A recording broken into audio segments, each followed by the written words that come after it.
நண்பர்கள் அனைவருக்கும் வணக்கம். இன்னைக்கு நம்ம இந்த வீடியோவில் தமிழகம் முழுவதும் ரேஷன் அட்டைதாரர்களுக்கு மிக முக்கிய புதிய அறிவிப்பு ஒன்று வெளியாகி இருக்கு. ஸோ அதை பற்றி தான் இப்போ நம்ம பார்க்க போகிறோம். தமிழகத்தில் ரேஷன் கார்டுகள் மூலமாக ஏழை எளிய மக்களுக்கு அரிசி மற்றும் பருப்பு போன்ற பல அத்தியாவசியமான பொருட்கள் மலிவு விலையில் வழங்கப்படுகிறது. இந்நிலையில் பொது விநியோக திட்டத்தின் பயன்களை குடிமக்கள் எளிதில் பெறும் வகையில் தமிழ்நாடு முழுவதும் ஒவ்வொரு வட்டத்திலும் மக்கள் குறைதீர் முகாம் ஒவ்வொரு மாதமும் நடத்தப்படும் என்று அரசு அறிவித்துள்ளது.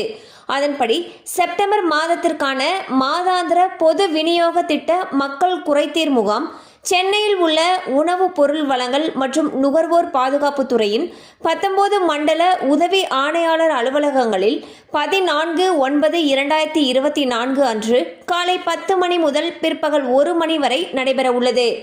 குடும்ப அட்டைகளில் பெயர் சேர்த்தல், பெயர் நீக்கம் செய்தல், முகவரி மாற்றம் செய்தல், கைபேசி எண் பதிவு அல்லது மாற்றம் செய்தல் உள்ளிட்ட பொது விநியோக திட்டம் தொடர்பான சேவைகள் மேற்கொள்ளப்படும்.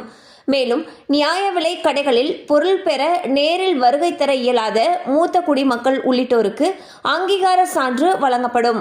மேலும் பொது விநியோக கடைகளுடைய செயல்பாடுகள், தனியார் சந்தையில் விற்கப்படும் பொருட்கள் அல்லது சேவைகளில் குறைபாடுகள் குறித்த புகார்கள் ஏதேனும் இருப்பின் அவற்றையும் பொதுமக்கள் இந்த முகாமில் தெரிவித்தால் குறைகளை விரைந்து தீர்வு செய்ய உரிய நடவடிக்கை மேற்கொள்ளப்படும். சென்னையில் இருக்கக்கூடிய 19 மண்டல அலுவலக பகுதிகளில் உள்ள குடும்ப அட்டைதாரர்கள் இந்த சேவையினை பயன்படுத்திக் கொள்ள வேண்டும் என்று தெரிவிக்கப்பட்டுள்ளது. ஸோ பார்த்தீங்கன்னா தமிழகத்தில் இருக்கக்கூடிய ஒவ்வொரு வட்டத்திலையுமே ஒவ்வொரு மாதமும் மக்கள் குறைதீர் முகாம் அப்படின்ற ஒரு முகாம் நடக்கும். இந்த முகாமில் நம்ம ரேஷன் அட்டை தொடர்பான எந்த புகாராக இருந்தாலும் தெரிவிக்கலாம்.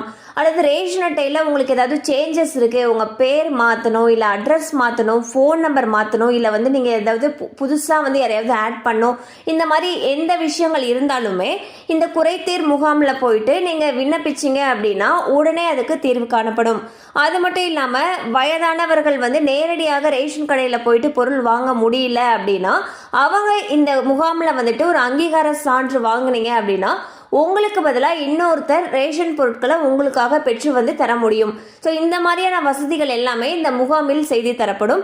அந்த வகையில் இந்த முகாமானது சென்னையில் இருக்கக்கூடிய 19 மண்டல அலுவலக பகுதிகளில் நடக்கிறதுக்கு இருக்கு. இது என்னைக்கு நடக்குதுன்னா செப்டம்பர் 14ஆம் தேதி காலை 10 மணிலிருந்து 1 மணி வரைக்கும் நடக்கிறதுக்கு இருக்கு. ஸோ அந்த பகுதி மக்கள் இந்த வாய்ப்பை பயன்படுத்திக் கொள்ளுமாறு அறிவுறுத்தப்பட்டுள்ளனர்.